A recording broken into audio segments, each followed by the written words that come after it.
Mas sem mais delongas, eu acho que vocês querem saber que plot twist foi esse do Pablo Marçal agora entrando para bagunçar o coreto. Eis aí um grande plot twist que ninguém estava esperando, mas que tem tudo para causar uma baita confusão nessas eleições.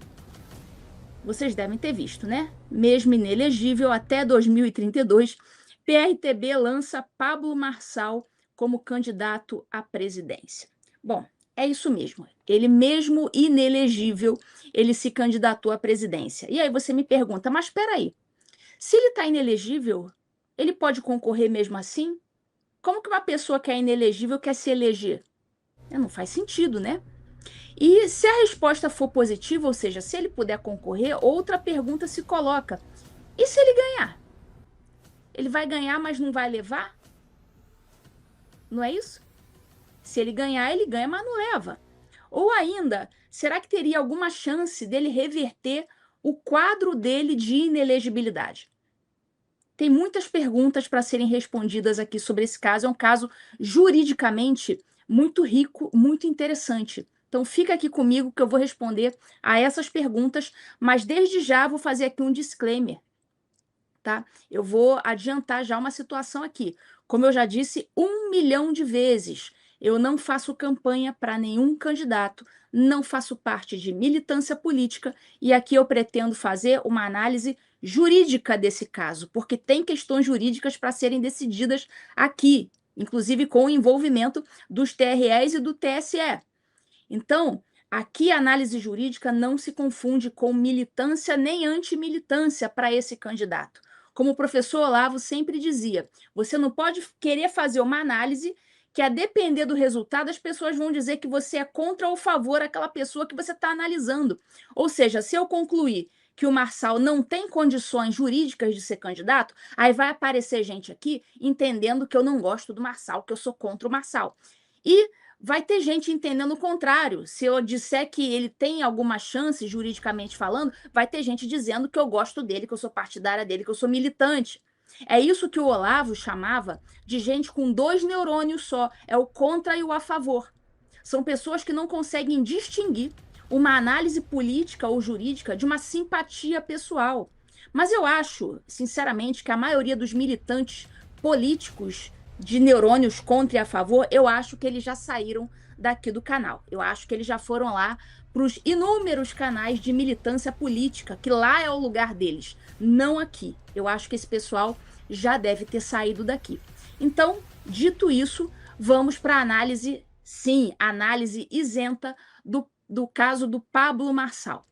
Bom, vamos lá. No último sábado, o PRTB oficializou o que já vinha sendo sinalizado pelo Marçal já há muito tempo. Ele vai ser candidato à presidência da República.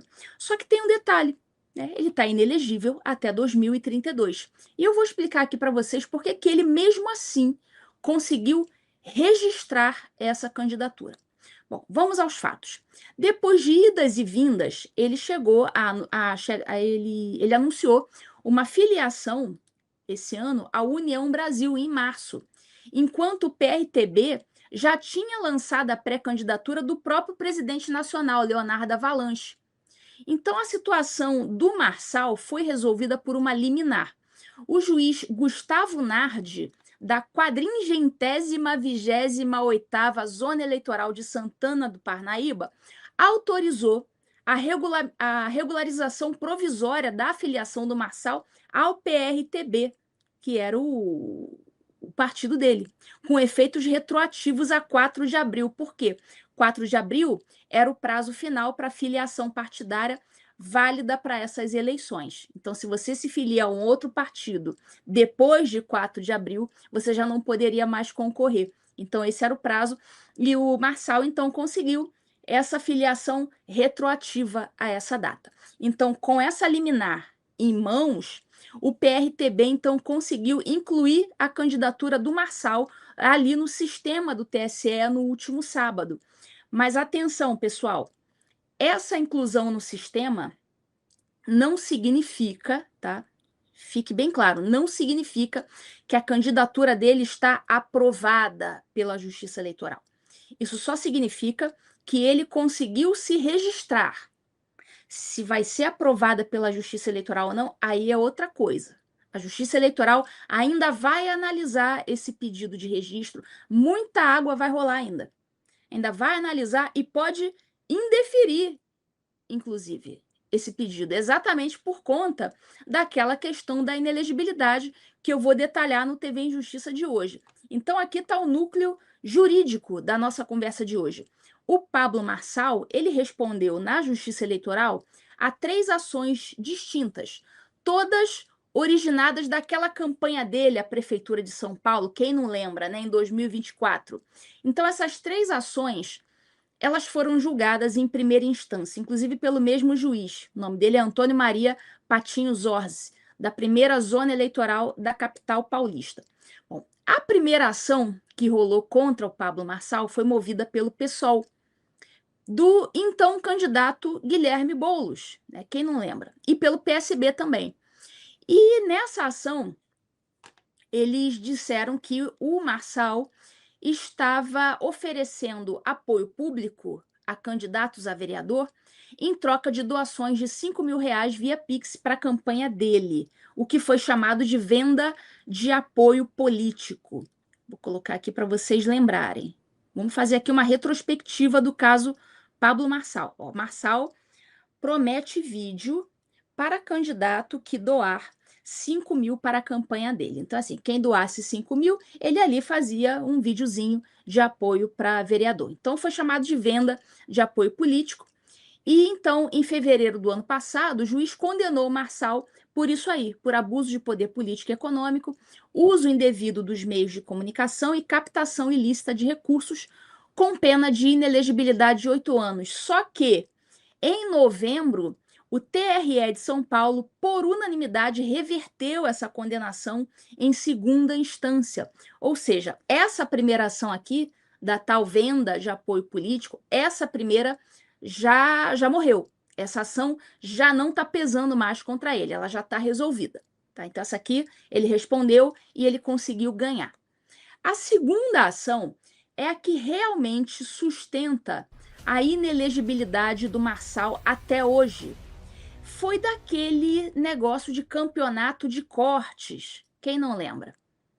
Que era ele incentivando pessoas comuns ou influenciadores, ele incentivava com uma premiação para que terceiras pessoas produzissem e disseminassem vídeos curtos da campanha dele nas redes sociais. Então, era assim, seria uma simulação de um engajamento espontâneo. Não era espontâneo, era artificial, porque ele fazia esse concurso de cortes.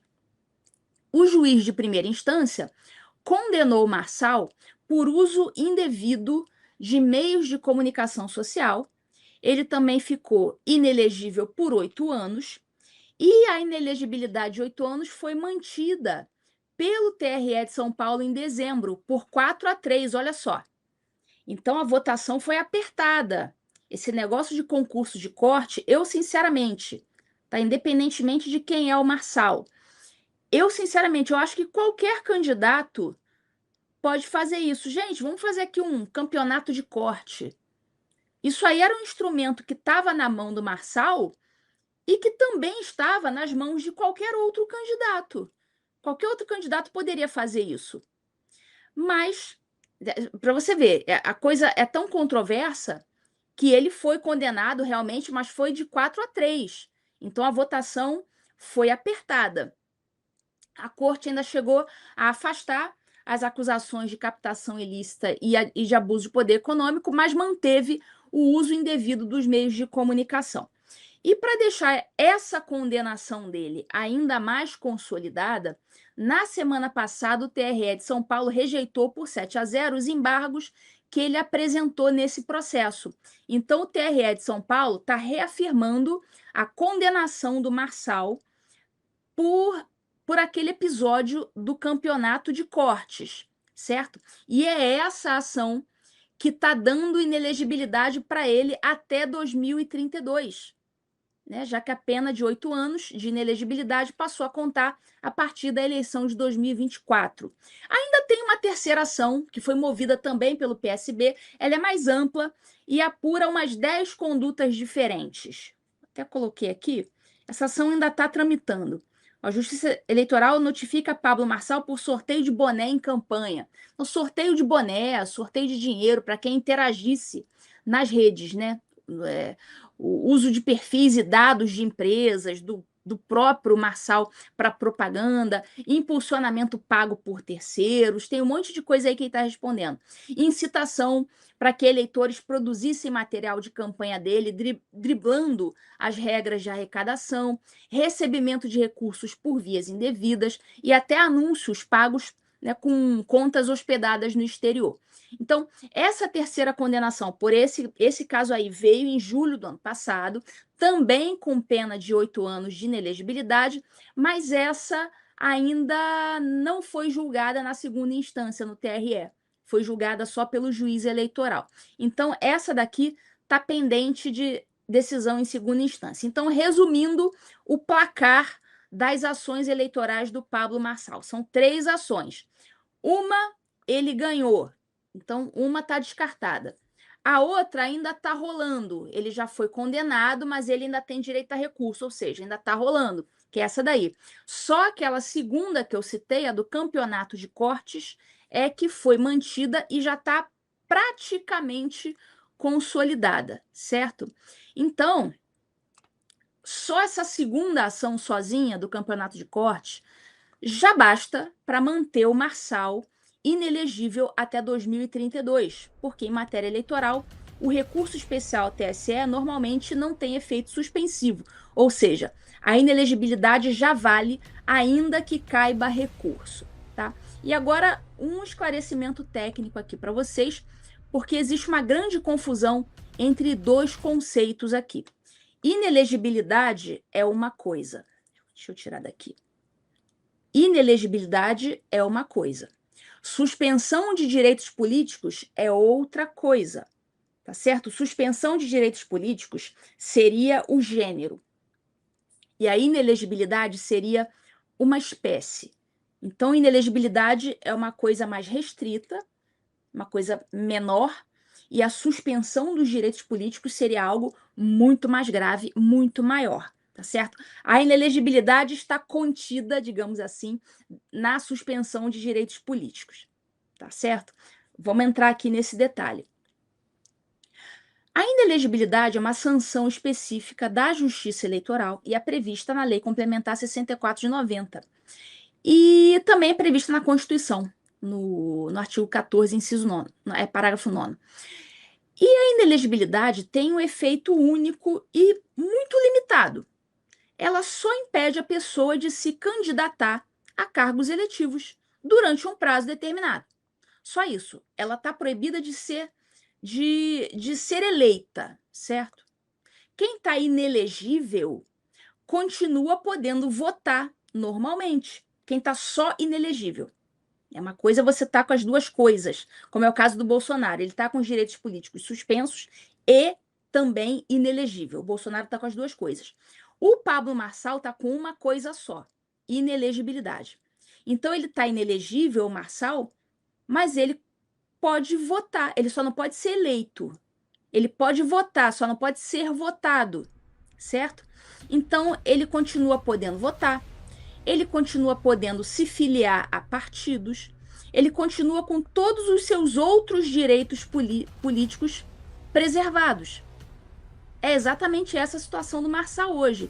Então, ele não ser eleito até 2032 é uma coisa, porque ele pode votar nas eleições e pode, inclusive, fazer campanha para outros candidatos. Ele tem a liberdade de expressão dele preservada. Já a suspensão de direitos políticos é algo muito mais amplo e muito mais grave. Isso é previsto num outro dispositivo, está lá no artigo 15 da Constituição, e a suspensão de direitos políticos, ela tira da pessoa o direito de votar e de ser votado. Ela não tem direito político, ela não vota e não é votada. Entenderam a diferença? A inelegibilidade você só não é votado, mas você vota. A suspensão de direitos políticos, não. Ela é muito mais grave.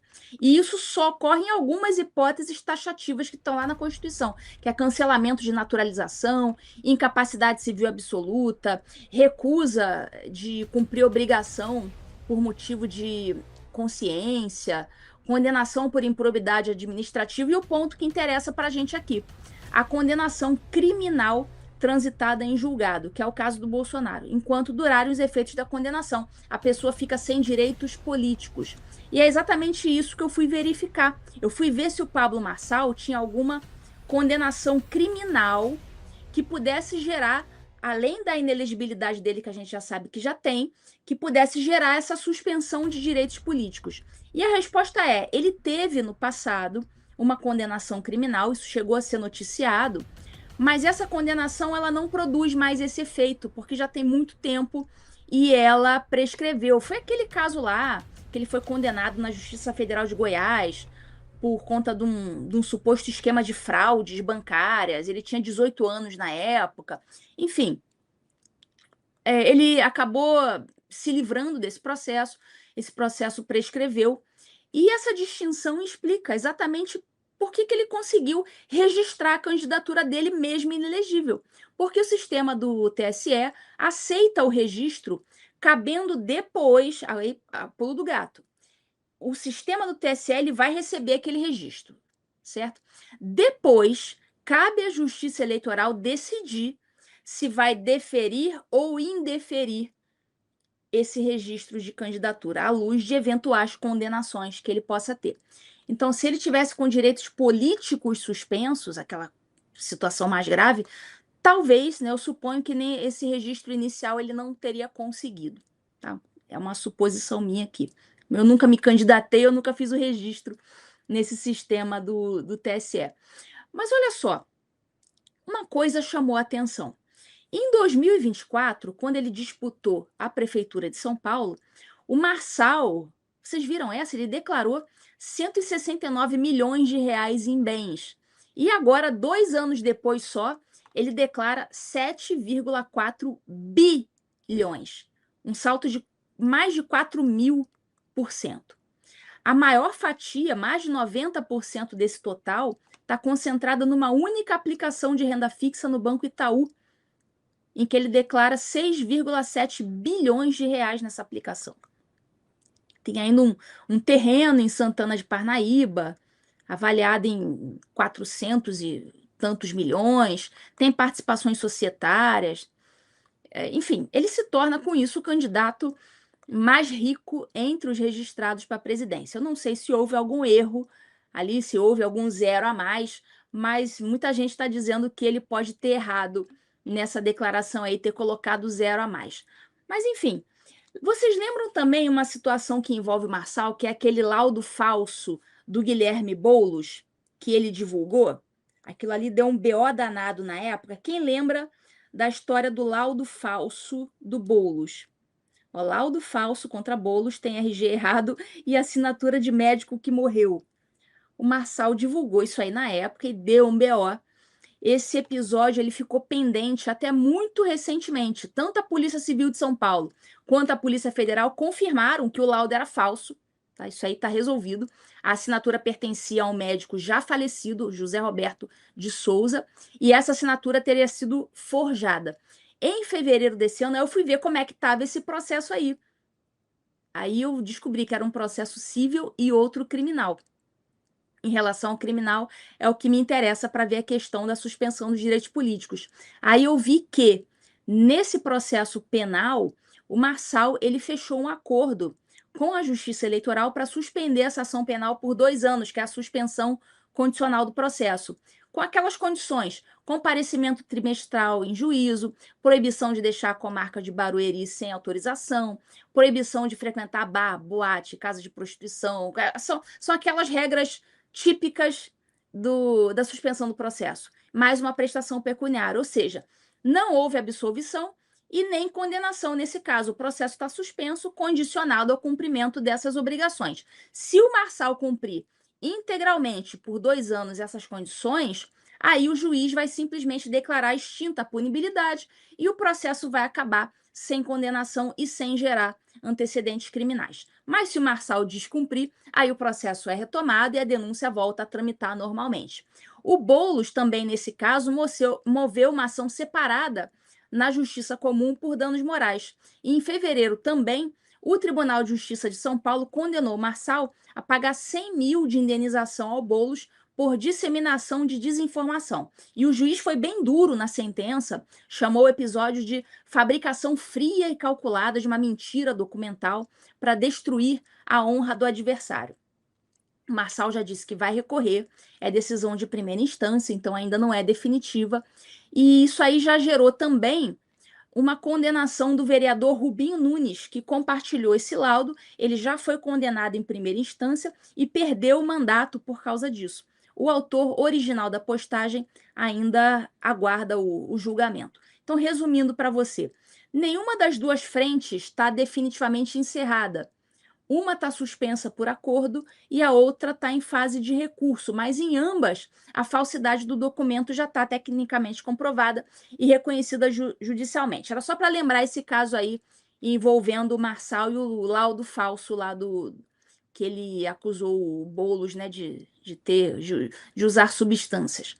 Mas voltando aqui para a eleição, quais as opções que o Marçal teria para reverter essa inelegibilidade?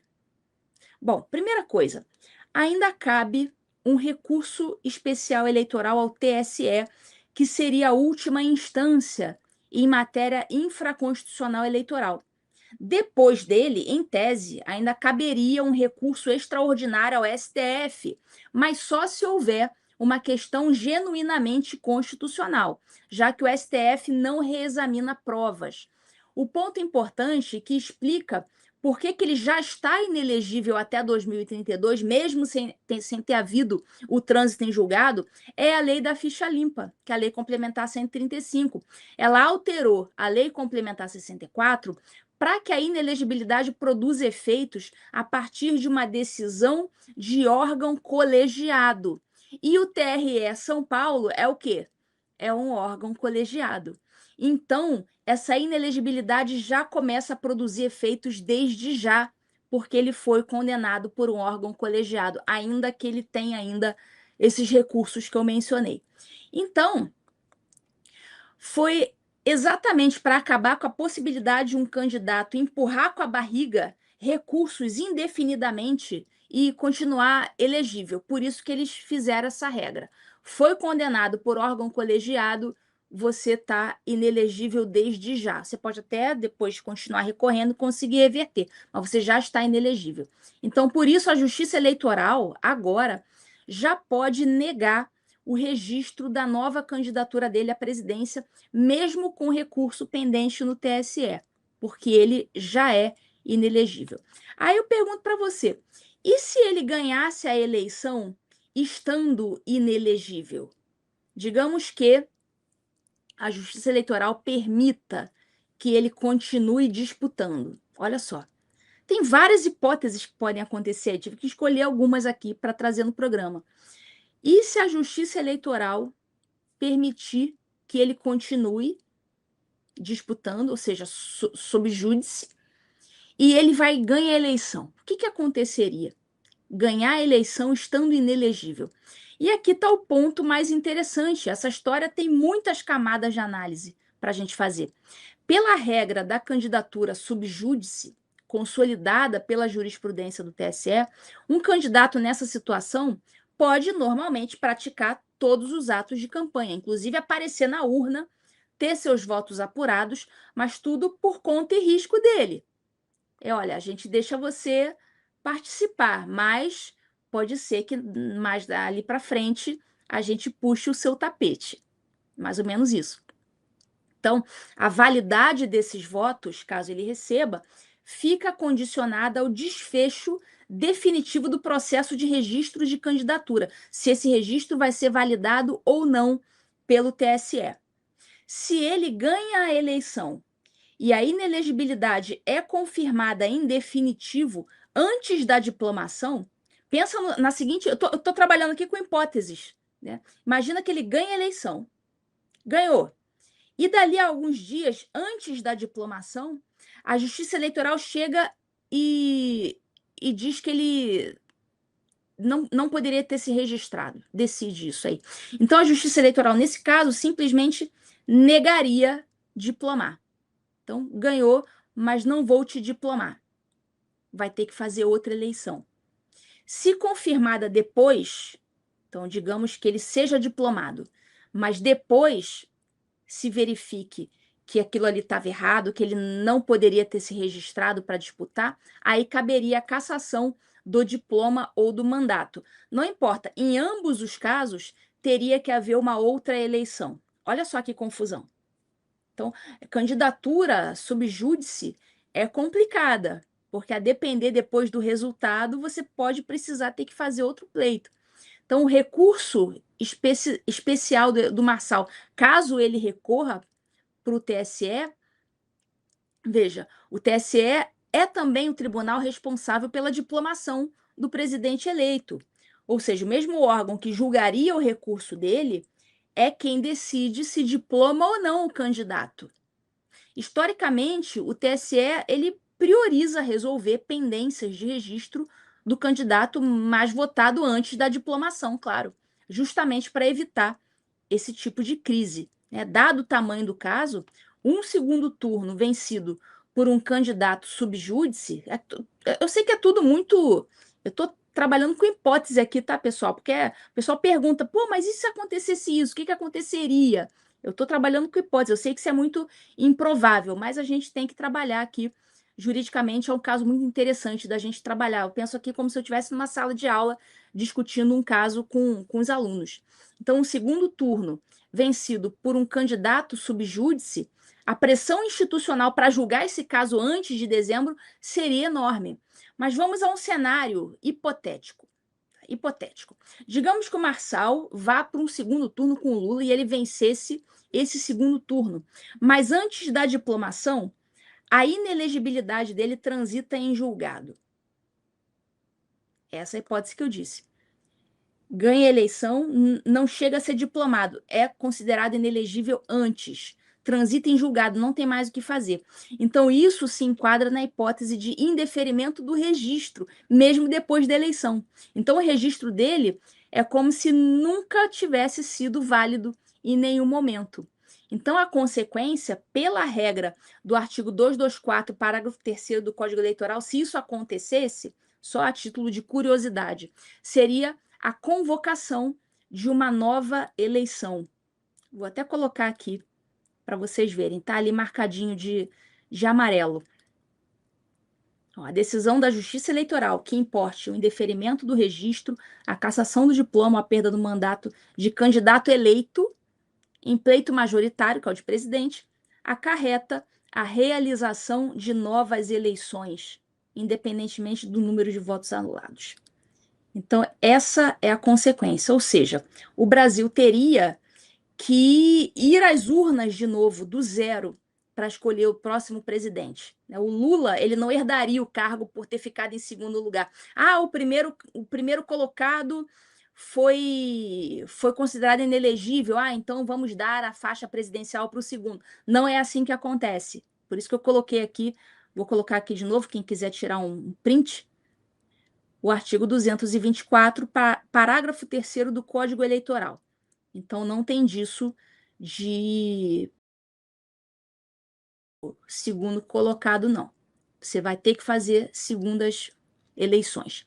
A única coisa que eu sei, pessoal, você vê que a coisa é bem complexa e juridicamente interessante, né? A única coisa que eu sei é que com o Marçal na corrida, mesmo inelegível, mesmo sujeito a indeferimento pela Justiça Eleitoral, o entretenimento do eleitor está garantido. A gente já viu isso de perto em 2024, na disputa da Prefeitura de São Paulo.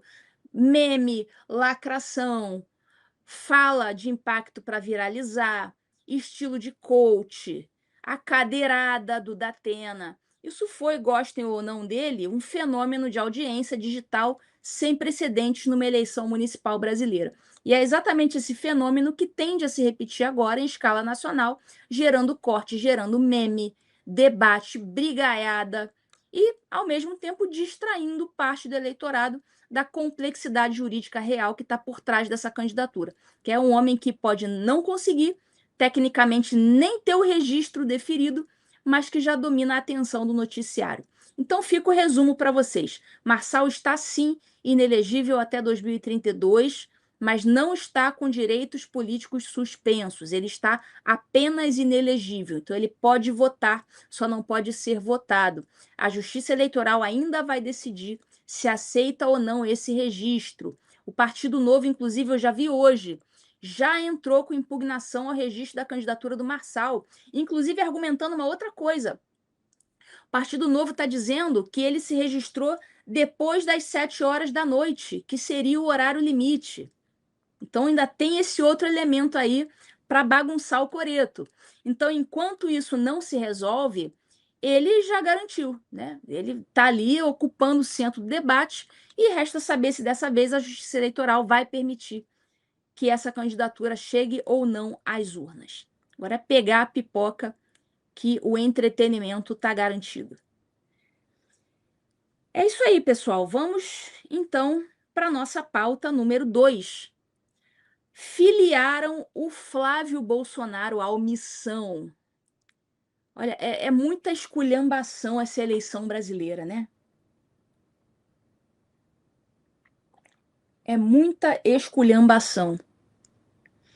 Aliás, eu vou até pedir para a produção se conseguir colocar aí uma enquete nos comentários para vocês votarem, com duas opções. Se vocês acham que a Justiça Eleitoral vai permitir que o Pablo Marçal continue na disputa ou se vai indeferir de cara nos próximos dias. Se a produção puder elaborar aí uma enquete para vocês irem votando, aí eu vejo no final quem foi que ganhou. Bom, vamos lá. Essa semana, então, vocês viram, né? O Flávio, todo mundo sabia, né? Ele era o pré-candidato à presidência pelo PL. Todo mundo sabia que ele estava no PL. Só que na última quinta-feira, véspera do prazo, ele simplesmente apareceu ali no sistema do TSE, filiado à omissão, né, do candidato Renan Santos. Então, isso, na prática, impediu o registro da candidatura do Flávio pelo PL. O TSE apurou ali rapidamente, descartou o hackeamento do sistema. Eles falaram: olha, o sistema não foi hackeado, alguém realmente fez essa inscrição dele. Então, a conclusão deles foi outra: alguém com credenciais oficiais do próprio partido Missão teria usado indevidamente a ferramenta para inserir essa filiação falsa. E o cadastro fraudulento chegou a trazer, inclusive, um endereço zombeteiro, algo como Rua dos Bandidos, bairro miliciano, para fazer chacota do Flávio. O partido Missão negou completamente responsabilidade nesse caso, negou ter responsabilidade institucional, dizendo ter sido o partido uma vítima também, e afirmou, inclusive, ter tentado cancelar a filiação do Flávio ainda no mesmo dia, só que não conseguiu junto ao TSE. Então, diante disso, o presidente do TSE, o Cássio, agiu rápido. Pela primeira vez, né, a gente vê uma decisão monocrática funcionando como deve ser uma decisão monocrática, né? Para isso que serve decisão monocrática. Pô, o prazo está acabando, sábado. A gente tem que resolver isso hoje. O que o juiz faz? Dá a decisão. Opa, vamos resolver isso aqui a tempo. Decisão rápida, decisão urgente. Isso aí sim, cabe a decisão monocrática. É para isso que serve. É um dos raros casos de decisão monocrática bem utilizada pelo STF. Então, o Cássio enviou, né, resolveu a parada, enviou uma representação à Procuradoria-Geral Eleitoral, determinou a instauração de inquérito pela PF, chegou a suspender temporariamente o sistema de filiações para evitar novas tentativas ali de inscrições fraudulentas e reverteu a situação, determinando então o retorno do Flávio ao PL. Então, isso destravou o registro da candidatura dele e tudo se resolveu. Mas tem um ponto que eu preciso destacar, porque a memória curta do noticiário tende a esconder isso. Esse tipo de fraude do sistema de filiação partidária, isso já aconteceu antes, vocês sabiam? Não foi a primeira vez que isso aconteceu. Olha, aqui, ó, a notícia do Flávio, que apareceu a omissão, tal, isso aqui a gente viu. Mas olha isso. Gente, o Lula permaneceu filiado ao PL, vocês sabiam? Por 6 meses. Quem sabia disso? Responde aí no chat. Quem sabia que o Lula ficou filiado ao PL por 6 meses? Também, inscrição fraudulenta. Só agora com esse episódio do Flávio que eu fui ver isso. Isso aí passou totalmente batido. Então, descobriu-se que o Lula ficou registrado no sistema Filia do TSE como filiado ao PL por quase 6 meses entre julho de 2023 e janeiro de 2024. Então, já foi agora, nesse mandato do Lula de agora. Então, a inclusão fraudulenta, na época, foi feita no nome de uma advogada que prestava serviços ao PL, embora a suspeita fosse de que outra pessoa tivesse operado esse sistema. O caso só veio à tona depois de uma apuração jornalística e o próprio Alexandre de Moraes, à época ele estava na presidência do TSE, ele determinou o cancelamento desse registro fraudulento do Lula e o encaminhamento dos autos à Polícia Federal. Ou seja, é exatamente o mesmo tipo de fraude, o mesmo sistema vulnerável, a mesma resposta institucional que foi dada: cancelamento, retorno para o partido anterior e inquérito. Foi exatamente o mesmo passo a passo. A diferença é que no caso do Lula, o fato ficou 6 meses sem ser percebido. Só que no caso do Flávio, claro, foi identificado ali em poucos dias, bem no momento crítico do registro da candidatura. Então, pessoal, a conduta de inserir uma filiação falsa no sistema do TSE é uma conduta que se enquadra tecnicamente no artigo 350 do Código Eleitoral. Não é uma coisa trivial, não. Dá uma penazinha, pode dar uma penazinha interessante aí. Então, ó, vamos ler aqui junto. Artigo 350. É crime eleitoral, ó, Código Eleitoral, hein? Omitir em documento público ou particular, no caso formulário da Justiça Eleitoral, é considerado um documento público. Omitir declaração que dele devia constar ou nele inserir, ó, inserir ou fazer inserir declaração falsa ou diversa da que devia ser escrita para fins eleitorais. Pena: reclusão até 5 anos e pagamento de 5 a 15 dias multa, se o documento é público. Então, é esse aqui o nosso caso, de reclusão até 5 anos. Então, pode dar um probleminha aí para a pessoa que fez isso. Eu não acho que seja muito difícil de descobrir, porque deixa rastro, né? Foi com a senha de quem? Foi com o log de quem que foi feito isso aqui? Então, esse artigo, ele pune quem insere uma declaração falsa para fins eleitorais com o objetivo de prejudicar direito, criar obrigação ou alterar a verdade sobre um fato juridicamente relevante. Não é isso? O sistema filia é um sistema oficial da Justiça Eleitoral. Se o documento fosse particular, a pena cairia para até 3 anos, mas não é o caso. Repara só na gravidade do bem jurídico protegido. Não se trata de uma brincadeirinha de mau gosto. É a manipulação mesmo de um sistema oficial que organiza a vida partidária de todo o país. O mesmo sistema que decide quem pode ou não disputar a eleição. Então, manipular esse sistema, seja para prejudicar um adversário, seja para impedir o registro de uma candidatura, ataca diretamente a lisura do processo eleitoral. Bom, eu não sei se chegar a concluir lá alguma coisa do Lula ou punir alguém naquela época, quando isso aconteceu com ele. Pelo menos eu não vi nenhum resultado daquilo. Resta saber se dessa vez a investigação da Polícia Federal vai de fato identificar e responsabilizar, né, o zombeteiro, o brincante que cometeu esse crime aí. Vai ver que a brincadeirinha pode sair cara. Tá bom, pessoal, vamos mudar de assunto então, agora. Vamos para a nossa pauta número 3. Enquanto isso, deixem um joinha na live, se inscrevam no canal, saiam aí rapidinho, clica no X, sai do chat rapidinho, aí clica lá em se inscrever no canal, porque isso diz para o YouTube que essa live é relevante e o YouTube distribui a live para mais pessoas. Você contribui para a distribuição desse canal, sem gastar um centavo. Só comentando, curtindo, se inscrevendo e compartilhando. E quem quiser ir além, quem quiser financiar este canal, pode apontar ali a câmera para o QR Code que está no canto superior direito, ou entrar lá na chave Pix tvinjusticabr@gmail.com para financiar este trabalho. Então vamos lá. O caso agora que está indo, eu acho que além do que o Moraes pensava que ia. Tá dando ruim, pessoal. Tá dando ruim, eu vou dizer ainda nessa live por quê. O Moraes, vocês viram que ele quebrou o sigilo da fonte.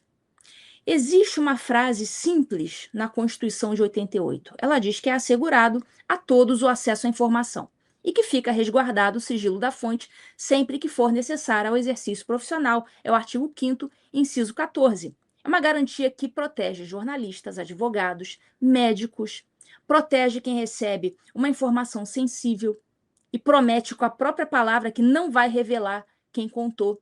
Padre também, imagina se os padres resolvessem falar o que eles ouvem nas confissões dos fiéis. Então tem um monte de gente ali que precisa guardar sigilo do que ouve, certo? Mas vamos lá, vamos ver aqui esse artigo. Artigo 5º, assegurado a todos o acesso à informação e resguardado o sigilo da fonte quando necessário ao exercício profissional. Esse artigo 5º está aí desde sempre. Desde sempre.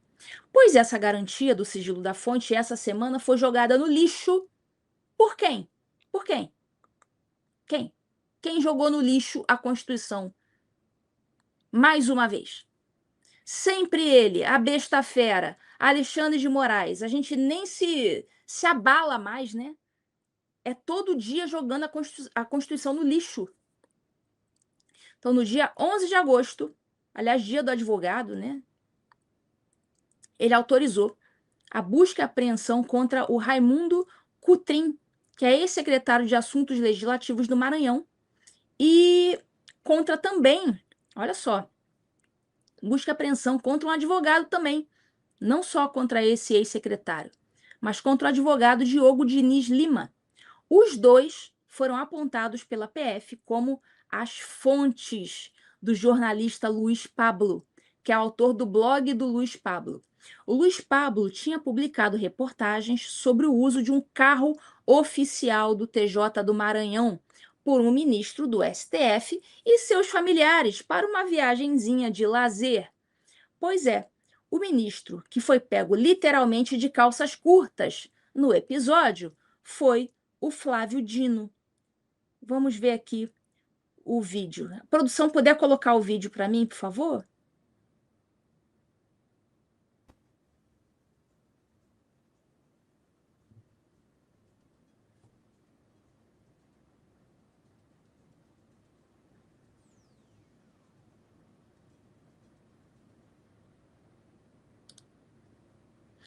Desculpem ter colocado aí essa imagem para vocês, mas é que a gente precisava contextualizar aqui o TV em Justiça.